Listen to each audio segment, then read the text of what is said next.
The Arctic is one of the most hostile places on Earth. With its harsh conditions, survival is nearly impossible. And yet, some animals seem to find a way to adapt, like the polar bear, the largest bear species and largest land predator, weighing up to 800 kilograms. Polar bears are literally the absolute apex predators of the Arctic. But in this video, we're going back in time to the Cretaceous period of the Mesozoic era to be more precise. Because in the quiet snow, a different kind of predator lurks in the dark. A T-Rex in the Arctic. Meet the Nanuqsaurus, and conveniently, its name meant polar bear lizard. It looks kind of familiar, doesn't it? Well, that's because it's part of the Tyrannosaurid family. That's right, the same family as the mighty T-Rex. I mean, it looks like you took a T-Rex and left it in the dryer for too long and shrunk it. It had a length of around 9 meters and was up to 2 meters tall. In the world of dinosaurs, being huge is a flex, but unfortunately it also comes with a massive bill. Take the T-Rex for example. It needs to eat like that one uncle at Thanksgiving, but in the Arctic, food is as hard to find as the Wi-Fi signal at your grandma's house. So being big in this case was not a buff, but a nerf, and was simply not that good for survival, which explains the size of this animal. And we don't have real evidence suggesting this animal had feathers. I know, I hear you saying, but it lived in the freaking Arctic. Why the heck would it not have feathers?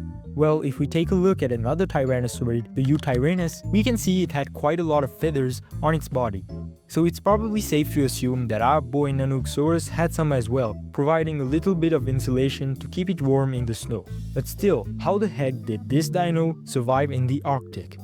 Well, turns out Arctic didn't have the same meaning as today back in the Cretaceous period. Temperatures were a bit different as in warmer. But still, annual temperatures were only around 0 degrees Celsius. And to top it off, the Nanuqsaurus had to deal with 120 days of winter darkness each year. That's right, it had to hunt in complete darkness for months. But fortunately, evolution won't just let my boy struggle, and granted it night vision. Yep, this predator had a special ability. It had great vision, helping it survive in the dark. But it doesn't end there. Paleontologists only discovered the skull of this dino, and just with that, classed it as a tyrannosaur. In said skull, they found out that a large part of its brain was dedicated to sniffing, meaning it had an incredible sense of smell, basically acting like a biological radar, helping it hunt in pitch black. Let's not forget about the well-known bite force that most tyrannosaurs had. Yep, the Nanuqsaurus could finish its prey in just one single bite, making it a powerful hunter. But what did it even hunt? What kind of other creatures lived in this messed up environment? Unfortunately, you won't see our guy tackling triceratopses, but it hunted smaller prey, like hadrosaurs or duck-billed dinosaurs. Take Edmontosaurus for example, a 12-meter-long herbivore living in herds alongside Nanuqsaurus. Now, although it would have made a perfect meal, it wasn't the only prey available. There was also a ceratopsian, yep, the same family as the Triceratops, the Pachyrhinosaurus, around 8 meters long. Now, as you can see, the Nanuqsaurus did have a bit of stuff to feed on. However, it wasn't the only carnivore lurking in the dark. Meet the Troodon, a small bird-like dinosaur, only 2.4 meters long and 90 centimeters tall, covered in feathers.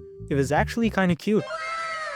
But don't let the looks fool you, because this dinosaur, despite its relatively small size, managed to live in the harsh conditions of the Arctic. As it turns out, just like animals today, dinosaurs back then managed to survive out in the cold. While the other tyrannosaurids were having it easy in the south, the Nanuqsaurus was surviving in hardcore mode. Even though its size might lead us to think it was weak, it was actually optimized, as shown in this video. So next time someone says size matters, tell them about the mini T-Rex that survived the Arctic. Now go hit that subscribe button, or don't, but remember it's wintertime and that Nanuqsaurus might not have eaten its meal yet.